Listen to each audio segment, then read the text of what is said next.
Oh, let's adjust that. There we go. So I just tried to film this entire video and I think I did about 20 minutes of talking to the camera to realise I wasn't even recording. So yeah, great start, Owen. How are we doing, guys? I hope you're okay. I thought I'd do a little different video this time. I've been on social media a lot recently and I've noticed there's been like a lot of nostalgia towards 2016. Now, obviously, it's the brand new year, it's 2026, it's exactly 10 years since, and I thought we could take a little trip down memory lane. I pulled up a load of photos here, which are all still available on my Instagram to see. I'm going to pull up a couple of other ones and videos on screen as well of things that aren't as well, just so we can have like a little look. But yeah, I thought we'd take a little trip down my own personal memory lane, see if we can unlock any memories for myself. You're going to see a different side of me, for sure. Obviously, I was always into music and bands and stuff like that, but, you know, okay, let's just get into it. I think the first notable difference is fashion, okay? This is pre-COVID, okay? And if you remember, at least, you know, the groups I've hung around with, pre-COVID, a lot of people used to wear a lot more tighter clothing, okay? People don't really think about this, but it genuinely is a thing. Like, you would always wear skinny jeans. Like, I would not wear skinny jeans now. Not because I don't think they look bad, but it's more just like a comfort thing. Like, genuinely, if you think about it, imagine everyone's wearing stuff like skinny jeans and tighter shirts, and then lockdown happens and everyone's chilling at home all the time and they just want to wear looser clothes. That's my theory on it anyway. I was also, and I'm just going to say it now at the start of the video just to pre-warn you, I was a massive emo. Yeah, a day wouldn't go by where I wouldn't start my day listening to Suicide Season by Bring Me the Horizon at 7 AM in the morning. Like, no wonder I was feeling depressed all of the time. Like, I wasn't even giving the day a chance. I was just, first thing, headphones in, just absolutely going for it. Like, God help me. Of course, there was other bands I used to listen to back then as well. Asking Alexandria, Pierce the Veil, Slipknot. Still listen to all of these bands now, by the way. Just want to make that very clear. But let's kind of look into fashion. I've got all the pictures here, and I kind of just want to show you, if you bumped into 17-year-old Owen, what would he be wearing? Okay, so this photo is iconic, all right? This jacket, okay, I made it myself. I say I made it myself, my grandma stitched on all of the patches that were on the back, but I did all the little ones. In 2016, you would have seen me with long hair, Doc Martens, skinny jeans that were black, a jumper, and this jacket, and a snapback on backwards. This jacket, I have a lot of memories. I think I got it, I don't get it. I think I got it in Birmingham. I bought it, and I bought the back piece for it as well, and I got my grandma to like stitch that on with her machine. And then all of the other little ones I got at Download Festival like a year later and just sewed all of them on. But I had Red Hot Chili Peppers, I had Ozzy Osbourne, all the Metallica ones as well. I used to wear that like a second skin every single day. I wonder where it is. I think it's probably in storage at the moment. Since I've downsized, I've had to put a lot of my wardrobe into storage. So it's still alive and kicking well, it's just not getting much use at the moment. Gotta introduce you to the boys. Now, these boys here, I love them to pieces. You've got Ethan, Callum, Charlie, Jason. You've also got Ellie in the photo as well. I don't really speak to Ellie anymore. I haven't seen her in a couple of years. But these boys are my absolute rocks.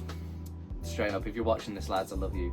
Finding a good group of friends and still being in touch with them over 10 years later is an absolute blessing. I consider myself very lucky to have friends as good as these. So if you're watching this now and you're 16, 17 and you've got a good solid group of friends, just stick it out with them, you know what I mean? Like, we have a lot of funny memories. I'm going to try and pull up some more photos and videos on the screen right now if I can. But one thing that we always do is just laugh all the time now because we think back to what we were doing then.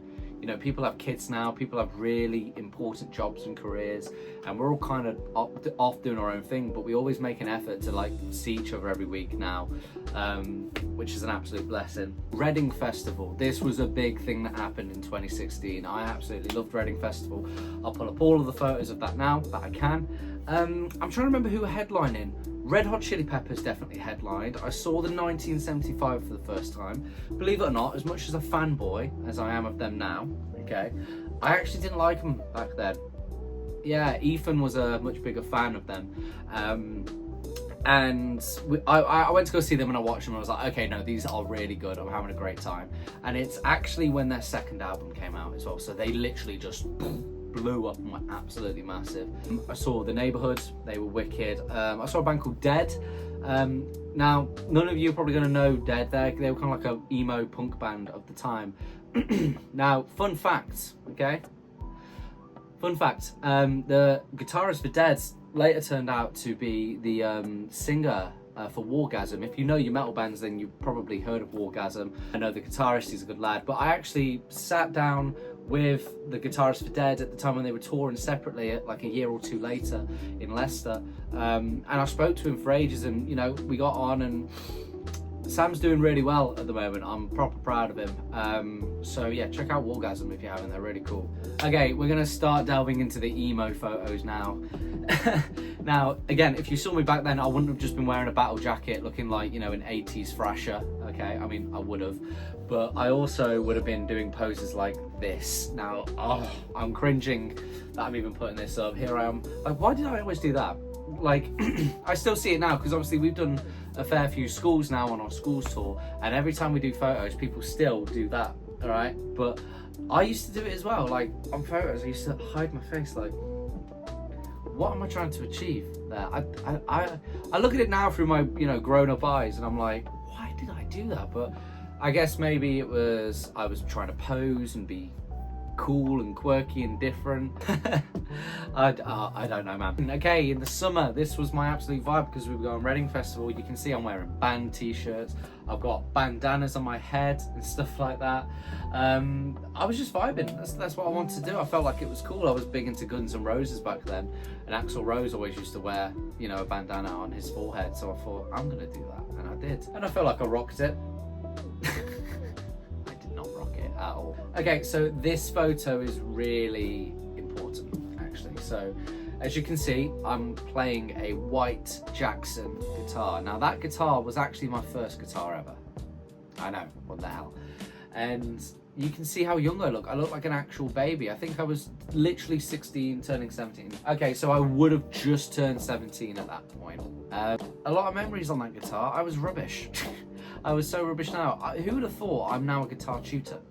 Like, but I guess after 9-10 years of playing, you know, I guess I'm qualified to do that now. The story of how I got that guitar, actually. So I was playing Xbox one day, and I was losing. I was playing Battlefield or something like that, and my mate was on the microphone, and I could hear him just playing like Avenged Sevenfold riffs.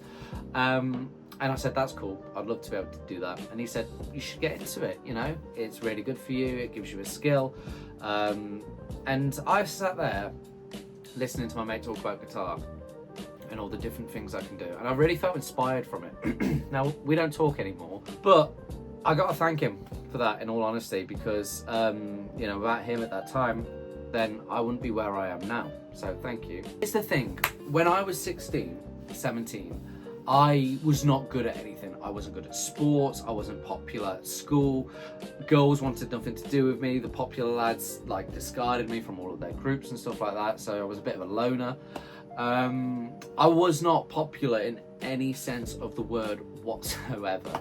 I just kind of got through college and school just about, right? Got bullied a lot as well. Okay, so luckily I heard the camera go off that time. Thank God for that, because I was waffling away. I was really into drama back then. I wanted to be an actor or a comedian or something like that. I've always wanted to do something creative. Even when I was younger, I wanted to draw or write comics or books. I always used to write all the time. I was into drama and I got bullied out of that, unfortunately. So I remember sitting there thinking to myself, I want to do something that's for me, that I know if I work at it, I can get really good at it, and I'm not going to let anyone bully me out of it. And here I am. Okay, so we're seeing some really emo photos here. I'm just going to flash them up all on screen. You've got me with my guitar. Okay, that's still the guitar that I've got here. Hang on, see that? That is the exact same guitar that I've got there in that photo. Turns out, I looked it up, this guitar is actually from the 90s. Serious. And it's still in tune. Of course, I'm wearing the checkered, what's it called? Shirt. Yeah, I'm wearing the checkered shirt. I'm gonna pull up a really embarrassing photo of myself now. I found this one when I was kind of planning this video. Oh my God, look at the hair. Look at the hair that I've got there, like it's over the eye. I'm going full emo. I couldn't be going any more emo if I tried. However, I did try, as you can see here. I've got the necklace on, I've got the Bring Me the Horizon posters in the background, the long sleeve black shirt as well. I actually think I took that picture by making my room pitch black and having a camera, like an actual camera with the flash on, just to get the effect I wanted. I really went all in. I remember literally, it was Bring Me the Horizon. They are the band that turned me to the dark side. And I think that's it, to be fair. Like, I can kind of understand why a lot of people are reminiscing about 2016, but to be honest, I don't think it was any better or any worse than any other year that has either been or, you know, followed. It's just nostalgia at the end of the day, and I get it, but there's this whole movement online of, you know, people who are younger than me. Seems to be a lot of nostalgia around all these things. I kind of get it, because people are looking back to when they were young. I've obviously just done it now. But again, I don't think it was any better or any worse than any other year. I was just young and didn't have any money, but if I look back at those times, all I can kind of remember is that I didn't have any money, right? I was actually a very insecure person. I've came a long way, let's just say that. I've came a long way since 2016. I'm in a much better place. My family's in a much better place. Everything is. Would I go back? I'd probably go back to a couple of things. The festivals, the gigs, hanging out with my friends, but I still hang out with them now and we all reminisce together, and that's enough for me, you know. I think it's important to look back at things like this. As you know, I said in one of the previous videos, memories are important, and this is why I don't delete photos. All of these photos that you've seen today, you can still see them on my Instagram. Just keep scrolling. I know there's a lot, but just keep scrolling, you'll find them. I'm gonna leave the video there. Thank you very much. Just a quick one before I go. We're almost at 100 subscribers. Time of filming, I'm at 77. If we can get ourselves to 100 subscribers, I'll do a Q&A with you guys. I'll make a special kind of post where you can ask me all of the questions you want. And yeah, and then we'll have a fun little interactive video for everyone involved. But I'm gonna leave it there. Thank you so much for your support. I really appreciate it. And I'll see you in the next one. Bye-bye.